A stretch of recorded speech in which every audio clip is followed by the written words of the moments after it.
விஷங்கள் வந்திருக்கண்ணே. விஷங்கள் வந்திருக்கண்ணே. இதுல ஆமாண்ணே. ஒரே குத்து மூக்குல ரத்தம் வந்துடும். டேய், விஷத்திலே பிறந்து வளர்ந்தவீடா நாங்க. 6 மாத பிள்ளையில இருந்து எங்க ஆத்தால அப்பனும் இந்த விஷத்தை கொடுத்துதான் இந்த உடம்பே வளர்த்துருக்காங்க.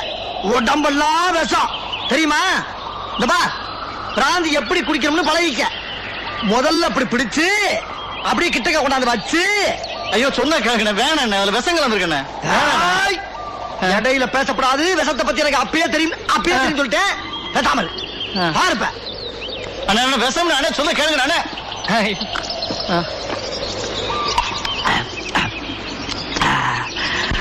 இது எப்படி? டேய் அம்பி, சூனா பானா மாதிரி ஒரே தம்ல உறிஞ்சி இழுக்கிறதுக்கு இந்த உலகத்துல ஒருத்தன் பிறந்து வரணும்.